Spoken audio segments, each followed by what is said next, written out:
G'day, guys, and welcome back to Comics to Movies and More. We have an awesome show lined up tonight with an Australian guest, Lucas. We are also going to be talking Logan. We'll be drawing two prizes for the Dan Furigal signatures that we had done a couple of weeks ago. We've got loads to get into. We're going to try and keep it to the hour, but if we do run over a little bit, we'll do that. But remember to please subscribe, share this link around on all the social medias, and hit that bell to be notified when we go live. But let's get into the show, and welcome to Stephen and Lucas. Hey guys, how you going? Good, thanks. Good. Hi, hey Sean, hey Lucas. Look, thank you so much for getting on. Just a shout out again to everybody in the chat, and these are people who really support us. So thank you so much. Just a quick read. Moira, Adam, Comics X. We know it's Shane. We know it's you, Shane. Darren and Zazzy Gal. Look, thank you all so much. Look, thanks for tuning in, and we have got a lot of fun for you today. So we've actually put this off for about 3 weeks, so it's our fault. So we are really, really sorry, but we're finally ready to do the draw for all the Dan Furigal signed prints. Sean, this way. Yes, I got it right. Yes, and hopefully this works. I'm pretty sure I've got the music going and everything like that. So this is the first time we've used this, but it is a magic wheel. So we had, I think it's 16 people on there all up that submitted their emails in. So we're going to spin this twice, removing one person when they win it, so that they don't win it twice.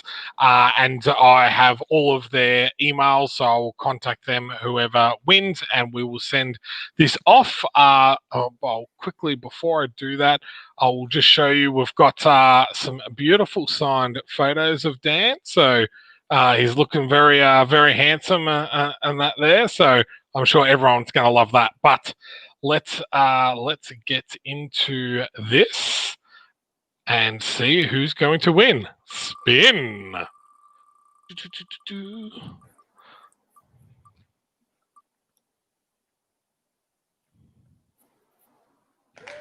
Carolyn, woohoo! Hey, we've got one winner. So Carolyn, I will be emailing you shortly. Now let's remove Carolyn off, and we will do this one more time. Here we go.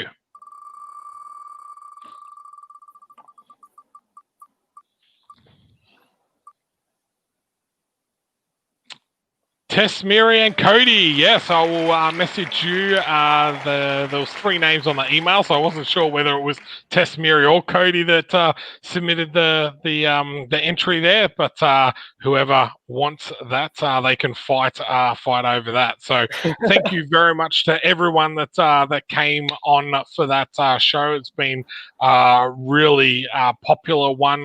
We hope to have another Spartacus. Another Spartacus actor on shortly, and we will we'll announce that soon, which is kind of cool. But thank you to everyone that came on, and I'm excited to get these off to you in the next couple of days. If you are international, we will let you know there are some delays in delivery here at the moment, especially for myself, who is currently in lockdown due to this COVID-19 stuff. So yes, just want to throw that out there. It might take a little time to get to, but trust me, it will be on its way. So Lucas, thank you very much for coming on, mate. Before we dive into your creative side and your Kickstarter that's going live, what was the film that you decided to talk about tonight? The film's Logan. Nice. It's definitely one of my favorite X-Men films, but it's your pick, your show. Why Logan? Why Logan? Firstly, can I say thank you to you guys for having me on tonight. Well, with Logan, I guess there's 3 main reasons. It's the story, the violence, and the creators. The violence. I love that. Yeah, I love you so quickly. to me, like the story, it sort of sits outside the usual superhero, tropes or fan service, and I think while it nods to the X-Men universe in a nutshell, it's kind of, to me, it's an emotional film. It's very character-driven drama, just about a tortured man who just happens to be violent and has retractable claws if you take it off the X-Men universe. And with the coming to the violence, speaking of the violence, I feel like it's probably the Logan that we've all wanted to see in a movie. It's very brutal. Even that first scene where he's asleep in the limo and he gets woken up by the guys trying to jack his rims. When the first time he throws the claws into someone's head or he slices someone's hand off.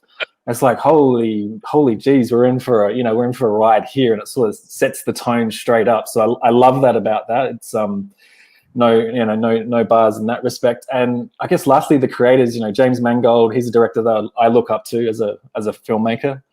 And he's not unfamiliar with Wolverine. Obviously, he did the Wolverine back in was it 2013 or something like that with Hugh Jackman. But I think this Wolverine is very much focuses on the relationships, and he has a big nod to like Western movies, such as Shane, and looking at men who are down and out and they don't fit in the society that they're in at the moment, and they're just trying to get by, and their mortality is defunct and all that sort of thing. But lastly, Hugh Jackman fighting himself in the film, and he's been almost playing this character for 20 odd years or what it was, and that's like a nice send off for him, I guess. So yeah. Let me just do a quick Google, because I do want to know how long has Hugh Jackman. Yeah, I'd like to know too. Yeah. I think it was 18 years, 2002 2000 to 2018, I believe. Wow. There you go. Google Prove says me wrong. Google says 17. That's very, very close. Damn, and I pride myself on being an X-Men fan. What am I doing? That's amazing. I think you summed that up really great, Lucas. I think James is a great director, and I think I enjoyed the Wolverine, and I thought that was a good story. But I felt like the chains were released on him with this one. Having it R-rated, he didn't have to worry about the action side of things, and told a really good story. Because can you imagine that type of action in a samurai film? Like, wow, that would have been.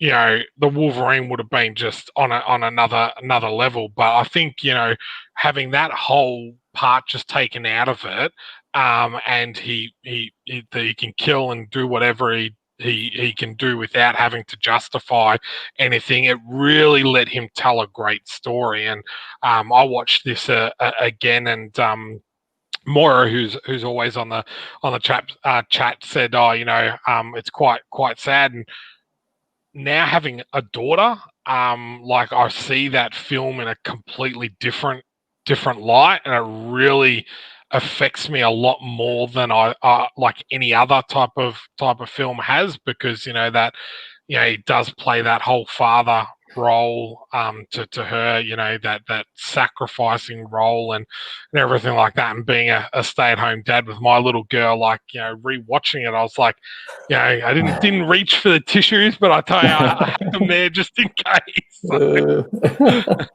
But back to the violence part, and it's very telling. Like, I think it was the exact first scene. You see Hugh Jackman basically shove a claw basically through the guy's head. Like, this is within the first probably the first 5 minutes of the movie. 5 minutes, yeah. I'd say so. And that sets the tone thematically so different from all. And I've talked about color a few times as well. Have you noticed the color is very yellow, and it's very West. They had the whole Western feel to it as well. Very gritty, very very just raw and very dark shadows and that sort of thing going on. Definitely the Western angle.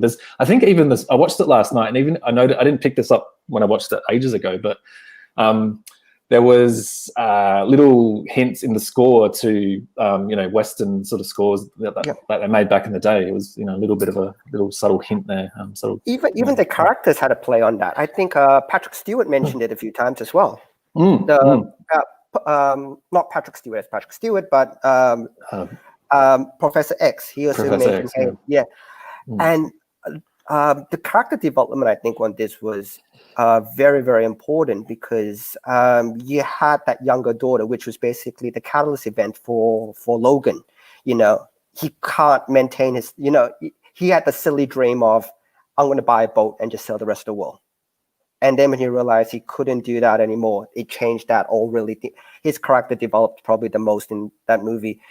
I didn't want to see him die, to be really honest with you. Sorry, spoilers for people who haven't seen it. You know, when you come to this show, there are spoilers. But for him to die was the only one thing which, and this is such a minor point, the Chekhov's gun thing. You know, when they mentioned that they had the bullet that can kill, and you knew straight away, you drop that, it's going to get used somewhere in the end. And it was too much. I thought that part was like, oh, come on. You're setting the fight scene at the end already. I did like the fact that they play on the fact of, because you're like, well, how do you kill a guy that's invincible and can heal type of thing? So to have the fact that his healing factor was not working, that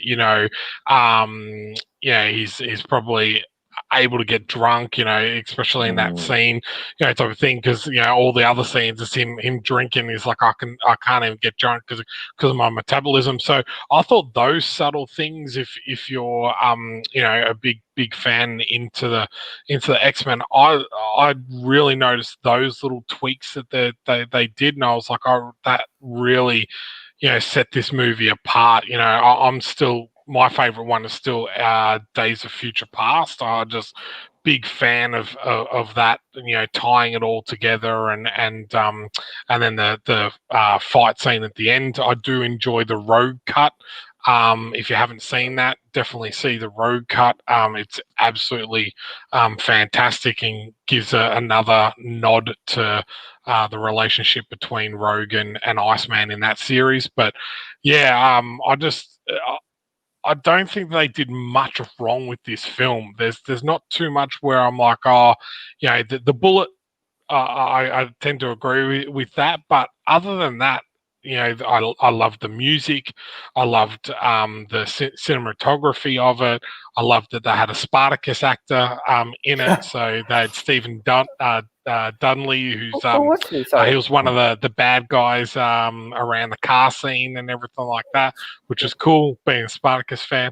I just thought the storytelling was great, and for Hugh Jackman, as you said, Lucas, that letting him bow out in that way, I think's phenomenal. As much as I would love to see him keep playing Wolverine, to be honest, I think it's going to be hard to see any other character or actor play him now, because he's played the role for so long. It's interesting. Is that, like, I heard a rumor, I don't know if this is true, back in the day before they were developing this film, that Russell Crowe was in line to play the Wolverine. That wouldn't surprise me. It would have been very different, I guess, if he would have done it. But yeah, I love the way they send him off, and like the whole, at the end of the film where Lara puts the cross in his tombstone, and she turns it over to the X, and it pushes in. It's like, that was quite nice as a little visual, Yeah. I do like the nod of the comics in that film as well. Yes. I was like, that's just a fan service type of thing. I really love when directors are that involved in a project, that they kind of throw those little things in there, and to the average watcher that wouldn't mean anything, but to like those hardcore fans, like, that's the stuff that is the difference between people absolutely loving a film and other people going, it was a good film, but as a hardcore fan, I would have liked this and this and this. I thought that stopped any of that by just throwing in those little bits and pieces. Really stopped any of that, like, kind of backlash from fans. But also being R-rated, who didn't want an R-rated Wolverine movie? Come on, man. Do you realize that comic doesn't exist? The one in the movie, Does not exist. Yeah. Because after the movie, I was going, God, I can't find where is it? issue is that. Did you really? No. A little bit, because when I first walked out, I was thinking, look, that's Quasida art. So I've seen a lot of because you can tell it's people's artwork, and I'm pretty sure it's Quasida art when I walked out. I may have been wrong. I don't know whose artwork it is, but it looked like Joe Quasida's art. So I was going, I don't recall him doing that issue. Googled, oh crap, doesn't exist. Doesn't exist. Does not exist. Did you want to go find the coordinates from the comic? That is something he would definitely do. That is definitely something he would do. I would have checked it out. I would have Googled this. Yeah, same. I would have definitely checked it out. You just. Did you, Stephen? Where is it? Yeah, I'll be honest now. Look, it was so long ago. I've forgotten. I've forgotten which is that. But I like these little nods, and I agree. When you see the producer, the director, or whoever actually, and this came from, I think, the comic Old Man Logan as well. Yeah. I don't know if you read it. I've actually read it, and they couldn't do what they did in Old Man Logan. No, it wouldn't have translated across. Yeah. But it was, they took what they did was they took all the themes with it and they just built on it. And I thought that was absolutely fantastic. You're taking themes, you're taking ideas. Just for people, again, spoilers, you come to the show, we're going to tell you everything anyway. Old Man Logan also had the similar theme, but basically Hulk has taken over a sector, and Logan has to go and kill Bruce Banner. That was about it.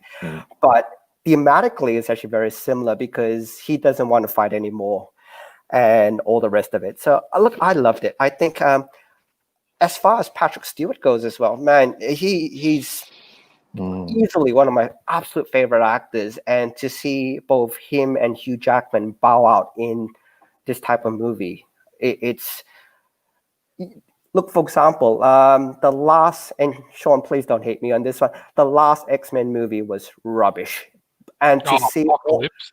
Dark Phoenix. No, Dark Phoenix, not Apocalypse. Apocalypse had its moments. But to see, really, I liked Dark Phoenix. I was not a fan of Apocalypse. I was like, Apocalypse is like the X-Men's version of Thanos. So I'm like, how can you introduce him, introduce all these other characters in a single movie? And I was like, no, that's no. But like Dark Phoenix, unfortunately was, it didn't get the ratings, it didn't get the money. And for all these really great actors after Future Past, after what was done with that, X-Men First Class, which I absolutely loved, to end on a really sad, that type of note. You want them to end on a high, and Logan ended both careers on a super, super high. I've got a good question here from Darren. Do you think Ryan Reynolds is going to get Hugh to play Wolverine in a future Deadpool movie? He's been trying hard. Like, they seem to have quite a good banter, and he trolls Hugh Jackman something crazy. But if anyone can probably get him back to playing Wolverine, I think it would be him. But from what I hear, and I've been reading up about what's going on with Disney Plus and the introduction of the X-Men and Fantastic Four into the Marvel Cinematic Universe and everything, I think they're doing a very slow burn with X-Men and introducing individual characters along the way. And there is a rumor that Wolverine is going to show up in Falcon and the Winter Soldier. Because it's going to be based around the Weapon X program. So it will be interesting to see whether it is Hugh Jackman or they've actually got another character, actor to play Wolverine. I think they'll get somebody new, and the good thing about it is because you're switching studios anyway, you can get to make the clean break, which is Terrence Howard to, I can't remember the War Machine. Don Cheadle, or not probably saying that correctly, but I love Terrence Howard too. I was devastated when that happened. But yeah, it doesn't give that much of that jarring feeling when one gets removed that way. But with X-Men being brought into the cinematic universe, you get that less jarring feel because they haven't existed there before, I think. Yeah. Just in terms of, say, I think Laura, what do you think of that character? Have you read much of X-23 and stuff like that, or? I personally haven't, no. And after sort of watching the film, I sort of delved a little bit deeper into it. It's interesting in the movie, Charles, when they're driving away, he mentions to Logan, but did you see Lara with her, she's got the retractable claws, but feet, she's got the claw as well, and he connects it to the the female male lioness, in nature. And then in the comics, is that correct? She's got those capabilities. Yeah. Totally. Okay. Yeah. But look, in terms of since we delve into X-Men a little bit, I'm assuming you've seen after Logan. Have you seen Future Past or the first X-Men? Which one's your go-to after Logan? Gee, that's a good question, Stephen. We can't give you all the easy ones, mate. Come on. Gosh, I really liked I don't know. Going back, I guess I really like what James Mangold did with the Wolverine. In Japan with the thriller style, movie. That was, I liked the setting. He got to do everything he wanted to do. No, I don't think so either. Yeah. You saw so many parts of the Wolverine where I think he was restrained. He was like, "God, kids are gonna watch this. We can't do that." Is it a PG rating? Is that correct? Or is it... Let me check for you. Yeah, I'm not sure about that. It would be PG or M. I don't think it was MA. Definitely wasn't MA. But I was as much as I like the original X-Men film, it just hasn't dated very well. Like their costumes, haircuts, and everything. Storyline is actually quite good and quite solid. My favorite has always been Days of Future Past. Then I love my Logan. Then from after that, I actually like X-Men 2. I always thought that was quite a good one, and I didn't mind the first class X-Men as well. So. But Wolverine Origins, that's got to be on my shit list. That one, that's. The Wolverine was rated PG. Okay. It was PG. Yeah. Right. The reason I say that is, again, you can watch it when you rewatch it. You'll see a lot of scenes where the claws are meant to hit, and then it cuts, and then it moves, and when you see it and you don't see claws going through people's heads and stuff like that, it cuts, it moves, and there's a lot of time he punches rather than uses claws, and you're just thinking a lot of the elements that you can tell was really cut back. Even some of the story points I think were really cut back a lot. Like they could have made Silver Samurai again a lot nastier, a lot more vicious than he was, but at the end of the day, he wasn't that vicious. He was like, you know what? I'm a happy go guy. Just fight me in my giant robot suit at the end. It wasn't that. I'm old. Yeah, whatever. I'm old and cranky. Yeah, but it wasn't the viciousness that was in the Logan of the antagonist wasn't the same as in the Wolverine. 100%. I think this is the misconception people have often of comic books is that that they're all aimed at children, and that's not the case. Wolverine is a very violent character. Like he even says he's the best at what he does, and what he does is not very nice.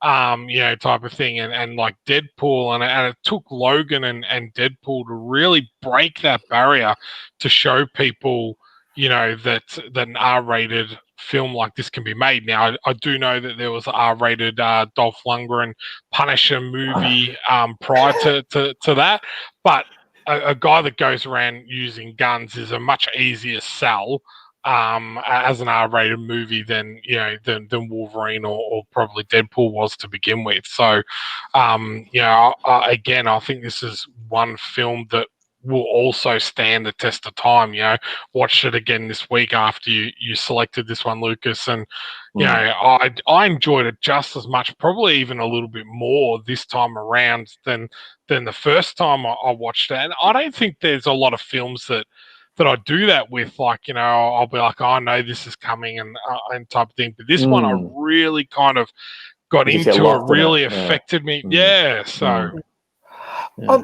That's actually a really interesting segue, because before we play your video and talk about your Angry Squad, and just a heads up, look, we're about the half-hour mark as well, so you know it's good segue.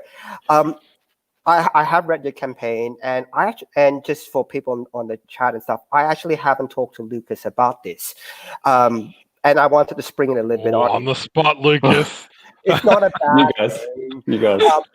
But it's a very personal project to you, and I know there's a lot of family elements. So before we actually go into the project, and before we show everybody how fantastic it is, I would like you to talk a bit about family and stuff like that, because there's a lot of humanity in this, and I think it's really important. Like, I want to hear what prompted this project, and knowing what drives you. And then when we see the video and things like that, which is going to come up very soon, then people go, oh gosh, that all links up. Sorry, it's all yours now. Yeah, so I'm glad you asked me this, because no pressure. I'm glad you asked me this. The Angry Squad. Well, the main character in the Angry Squad is a guy named Angry Fred. He's an old grumpy go-to guy, sort of like a has-been sort of hitman gangster, sort of done it all, been in the war and all that sort of stuff. But he is basically his character is based off of my dad, my late dad. My dad passed away in September of last year. And he and including my mum have sort of been an integral part in my creative endeavors over the years, starting out in filmmaking and, you know, coming into the comic space. They're sort of the driving force behind that. My dad played a character called The Boss in a film that I created back in 2007 called The Counterpart. It was like a B-grade zombie action epic. It had me in it. I shot it. I directed it. I wrote it. I funded it. I starred next to my dad in it, and the character my dad played in it was just like this old grumpy German boss guy that just smoked cigars, wore the red jacket that you'll see in the actual Angry Squad, and is the basis of it. And he not only played that character in that film, he played it in a bunch of other short films that I made leading up to it. And when he passed, I was going through a tough time, because my mum as well, God bless her soul, she's got dementia at the moment. She's in a nursing home, and I had this really strong connection with those two, and they were always connected to my creative endeavors. And I found myself in a bit of a pickle, and I was like, man, like, you know, they were always there for me to making movies and creating all these crazy characters. It's like, what do I do now? So I thought, you know, I've always been a fan of comics since I was a kid. I used to draw comics as a little guy and stuff like that, and I've got a little bit of a collection going. I thought, no, I need to keep this alive. I need to keep my dad alive, and I need to keep the memory alive for people to read, you know, because my mum, she, you know, with her memory, it's very short term. So I thought, what better way to immortalize, you know, something that we've created in my family than in a comic book, and, you know, have my dad up there front and center. I did show, if anyone's curious, I did show my dad before he passed away some of the preliminary concept work and some of the panels that I had done up before he passed. He obviously didn't get to see the finished completed comic book, but if you knew my dad, he was a very passionate, strong-minded, interesting guy, and he always loved seeing himself in these sort of things. Always got a kick out of it. But when he saw the image of himself, he was very old at the time, quite frail, but he had a bit of a smirk on his mouth, and you could see his eyes light up, and you could see that he liked the image of the red jacket, and it looked like him. But he said to me, you know, you haven't made the nose big enough. My dad had quite a big nose. This is only critique on it, so. That's amazing. It sticks to the back of my mind. But yeah, it's for him and my family. So yeah, that's why I'm doing it. So yeah. Where in Australia are you based? New South Wales, Queensland? No, I'm in Brisbane. I'm outside of Brisbane on an island called Bribie Island. So Okay. yeah, so that's where I am at the moment. So So that's a nice part of the world. it is, yeah. If Victoria doesn't script for the rest of Australia. Hey, leave us alone. I feel for you guys down there, I really do. There's about 260 people that got fined in the last 24 hours for not doing the right thing. Oh, mate. I'm sorry, I'll just throw that in. We're in different states, so we can. Yeah, I used to live in Melbourne, though. Yeah, lovely. I love Melbourne. I love it. Yeah.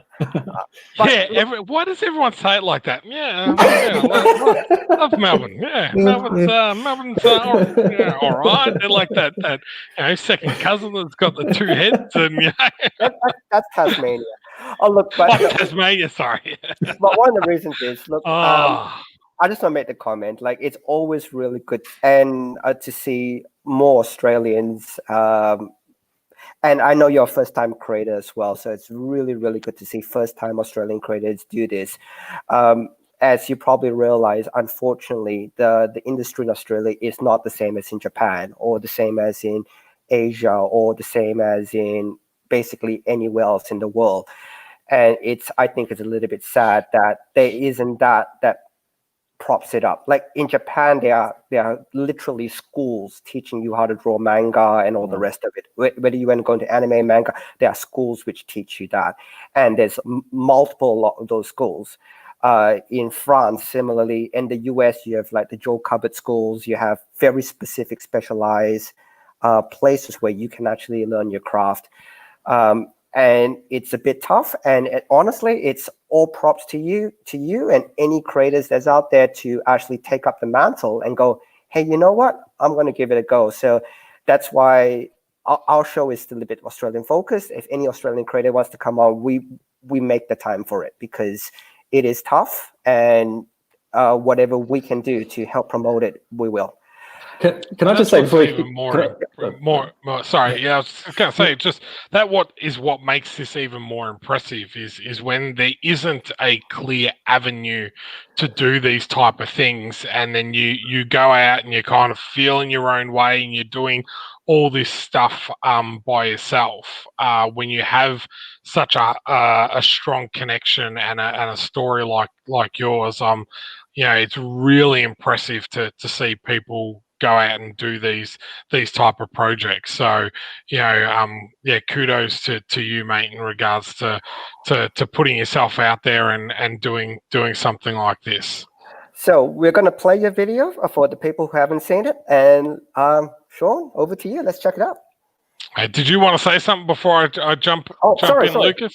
Can I just say thank you guys for just sort of creating this platform to showcase Aussie creatives and so forth and what projects they're doing, because I've come from a background in film and I feel like I'm not dishing on the filmmaking community or anything, but I feel like the comic book community that I've come across so far are extremely supportive, and they if you need help or need a mentor, just ask people. Like I noticed Darren Close is on from Killaroo fame. He's on here on the chat right now, and he's just a lovable guy. You message him, he answers all your questions, he gives you advice. We'll see him in 2 weeks, by the way. Yeah, I saw that. Yeah, I'm keen to tune in. Yeah, for sure. But thank you again. Thank you. Okay, so let's play the. Tell me if I didn't put the audio on.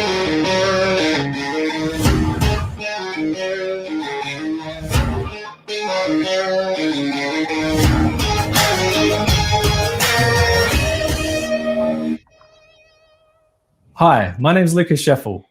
Creating stories has always been a love of mine. I've made various short films and even a B-grade feature film that was released on DVD. Now, comic books are the next step to keeping my creative juices flowing. Introducing The Angry Squad. Angry Squad is an action-adventure superhero story featuring Angry Fred, a grumpy old go-to guy, and his team of trigger-happy counterparts. After an acquaintance holds Angry Fred's secrets at ransom, his next mission is simple: bring down a King Kong-sized gorilla and face his inner demons. Angry Fred is a character my dad played in some of my early short films, with the role hitting a high point in my zombie action epic B-grade feature film called The Counterpart. Sadly, The Counterpart was the last time Angry Fred would make an appearance, as my father passed away in late 2019. I created the Angry Squad comic to say thank you to my father and honour his creative legacy. The book is 40 pages long and 100% complete. It's ready to print. Our fundraising goal is $880 to print the books and help deliver some extra ammo to introduce comic lovers to the Angry Fred universe. And that's why I've come to Kickstarter. It's the perfect platform to introduce comic book lovers to a new and exciting superhero story. It allows audiences to ride shotgun with the Angry Squad and get their very own piece of this action-packed series. You can buckle up and purchase exclusive print editions plus digital deluxe editions that are packed with bonus content and exclusive Angry Fred artwork. And you can also go hard out and immerse yourself into the Angry Squad universe with our Get Angry bundle, which even features the film that gave birth to Angry Fred. There is very little risk behind the Kickstarter. The book is already finished and the Angry Squad are already on their first mission. Thank you in advance. Your support means the world to me, and I'm sure my father would be quite chuffed to see the evolution of Angry Fred if he were here today. So, what are you waiting for? It's time to get angry. Back the Angry Squad on Kickstarter today.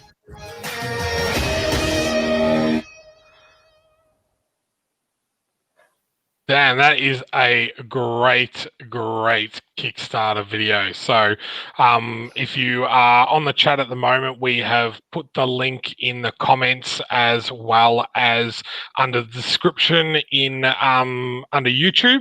The Kickstarter is currently live with 10 days to go.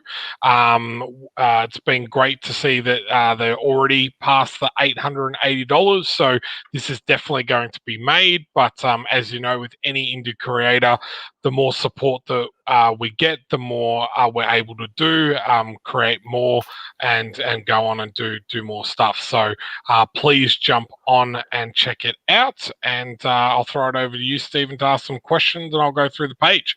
Yeah. Oh, look, the first thing I was going to say is, look, and I've seen the video before we started this. I was going to say, you can tell when people have acting experience and when they don't.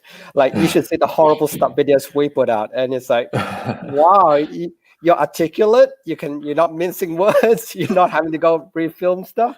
So to actually see someone's, I'm sorry, Sean, to see a professional, not like us, to actually put a video forward, it's impressive. He's done that all in one take. I'm like, what? Mine's no. changed. No. Yeah. You should see the bloopers, the outtakes. Okay. I've seen a couple of people put the bloopers on after their videos. I'm like, I love that, to show that, as good as a video can be, we all struggle to talk sometimes, me more than most. So.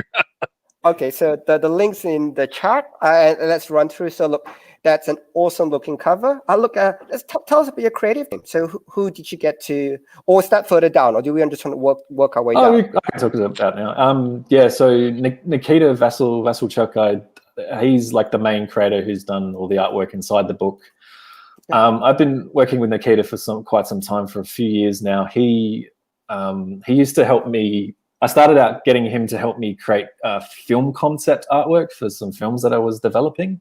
Yep. I got chatting to him one day, and I was like, "Hey, do you have any interest in comic books or anything like that?" And he says, "Yeah, I've done a little bit of it for in the past." And he said, "Oh, well, let's get together and we'll throw some ideas around." And that's sort of how I've worked with him. So he's sort of been like my main sort of my main comic artist. And then there's Martin from Napalm Comics, and he's done all the sort of variant cover art and all the more stylistic sort of stuff that you see within the campaign and so forth. So yeah, that's sort of my relationship. Your primary artist is also your colorist as well.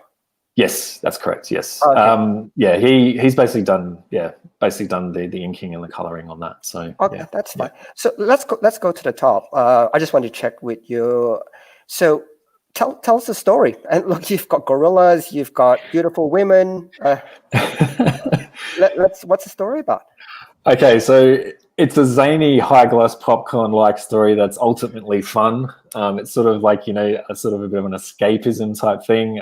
Angry Squad, it's an action-adventure superhero story featuring, Angry Fred, the grumpy old go-to guy, and his team of trigger-happy counterparts. And basically, after an acquaintance holds Angry Fred's secrets at ransom, his next mission is simple. It's to bring down a King Kong-sized gorilla and also dig deep and face his inner demons. So that's it in a nutshell, basically. So I've noticed some of the panels. Angry Fred has a giant hand. Yes. So what is Angry Fred's superpowers here? So basically, in the Vietnam War, Angry Fred was fighting over there, and he got himself caught up in sort of like a military experiment with a dangerous dungeon lady, and got himself injected with some. That's not an allusion to anything else, is it? No. And so his fists, like this guy really can't draw hands. So he's unlike the Hulk, where his body sort of grows, massively. His fists grow huge, and he has this ability to sort of superhuman ability to jump and bash people up with his bash bad guys up with his massive fists. We do need to ask. It's after 10 o'clock. Is there anything else that grows for Angry? I knew it was going to be a question. I was just jumping in first. Not that I know of. No, I haven't really gone that far. So let's keep going down. Okay. Mine on the cutter. Steven, but keep it clean. So look up. How does King?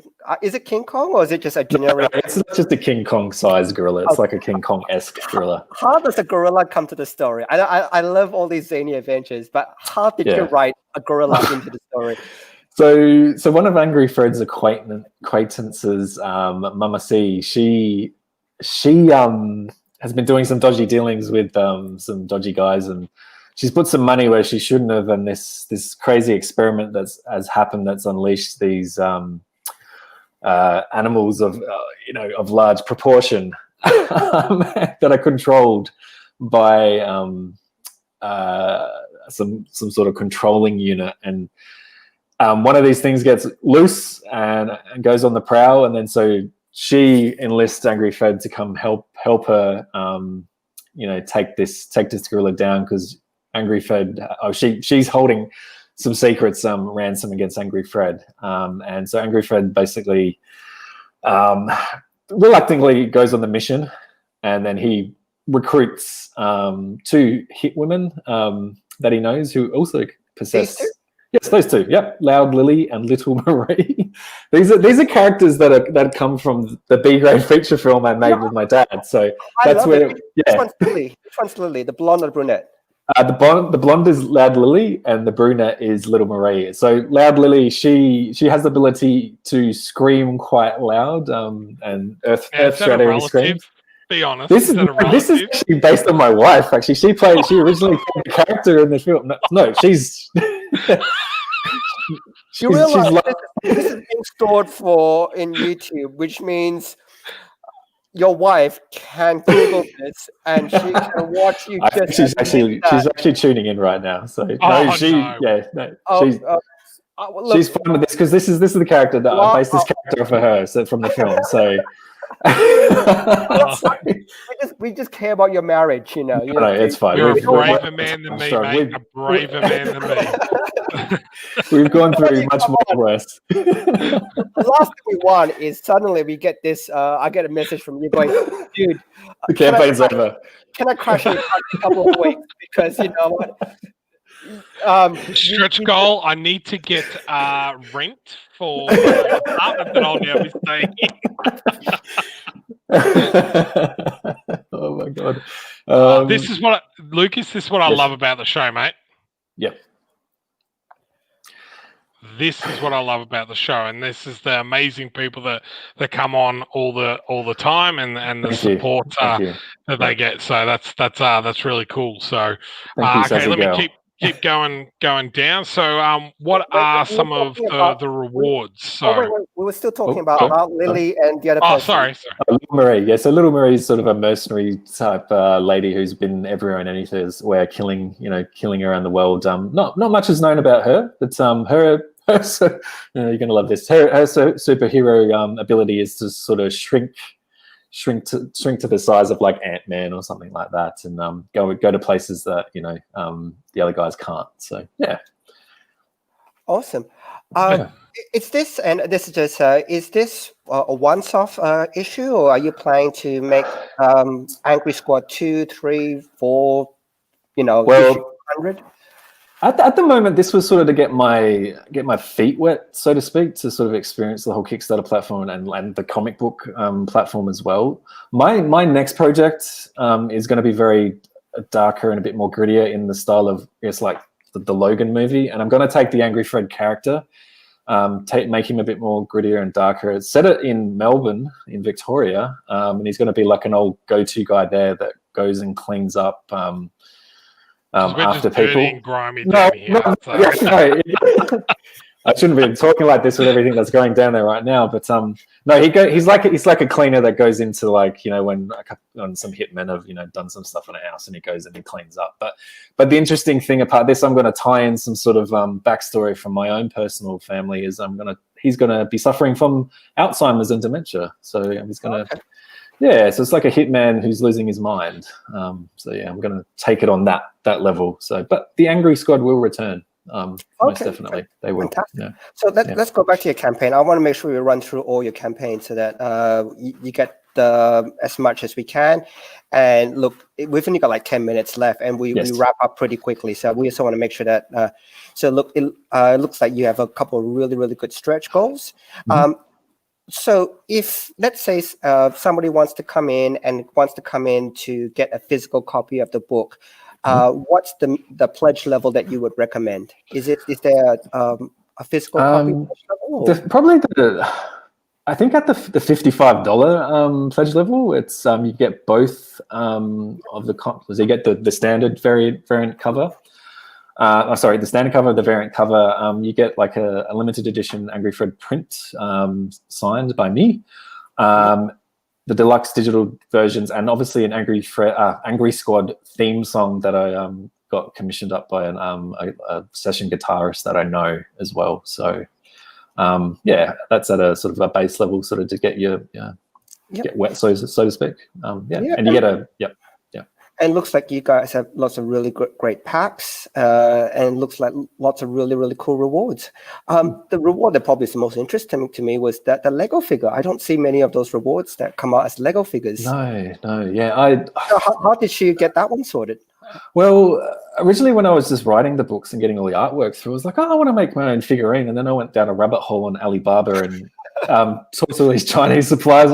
Can you make me a 16-inch a figurine, and like I want this and that. And, they come back and so you'd have to get like 2,000 of these. It'd be costly and so forth. And I was like, I want to make something I can put on my desk that can just remind me of what's what I'm sort of shooting for here. And I basically just went online and sourced all the bits and pieces myself through what's it, Brick Yourself, or Mini Bricks or something. Yeah.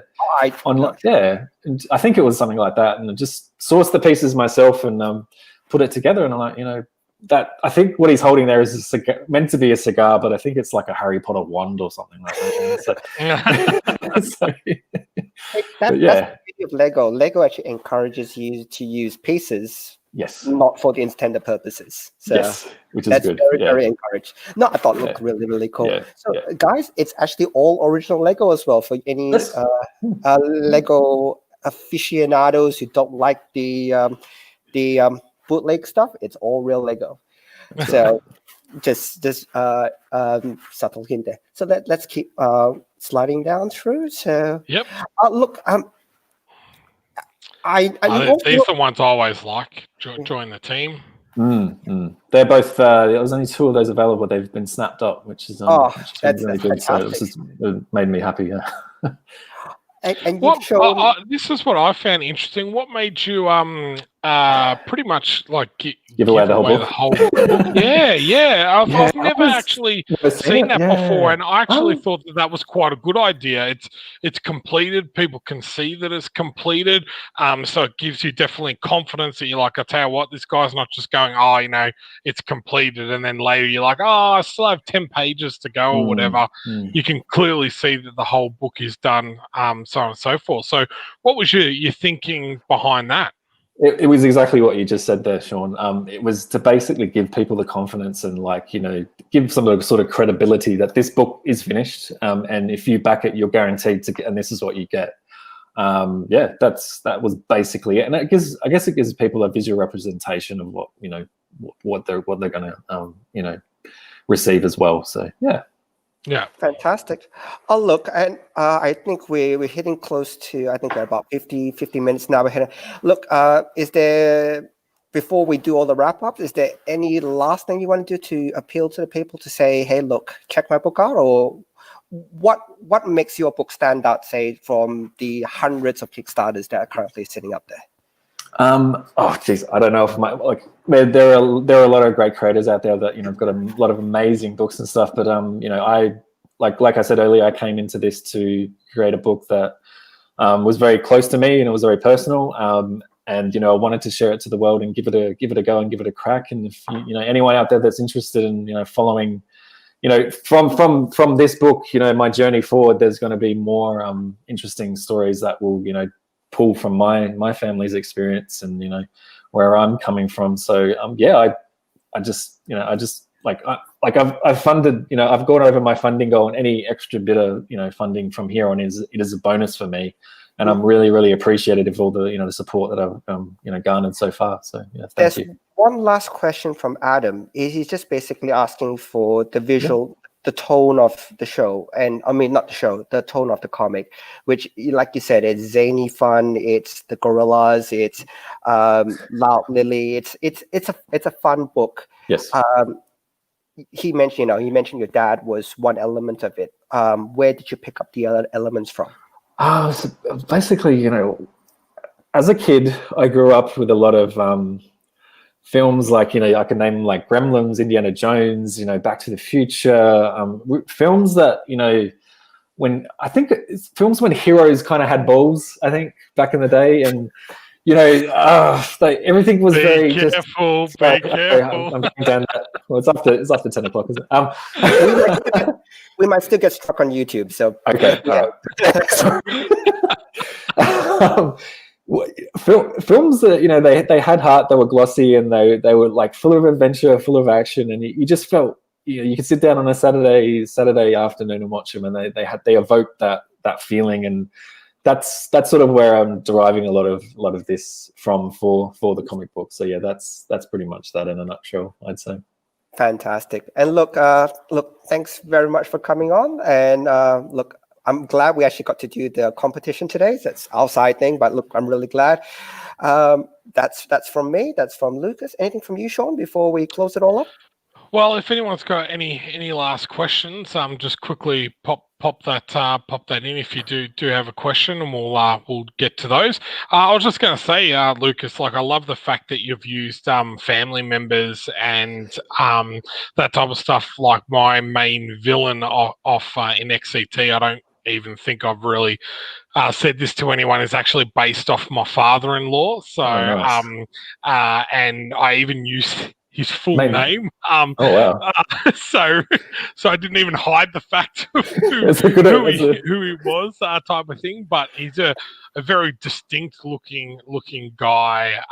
You know, he is super nice, but comes across quite intimidating. So I really liked the idea of him being a bad guy type of thing. But you know, myself personally, you know, I've had a grandmother that lived with us for 22 years who had dementia, and my nana's just been put in, unfortunately, just before this COVID hit, in regards to into a home with dementia as well. So I think, you know, there's a lot of storytelling there that people can relate to, and it's really, you know, interesting to see someone coming on and taking, you know, some risks with these type of things, but telling stories that really have some heart, and you know, I think you're doing an amazing job, and would love to have you back on in 6 to 12 months to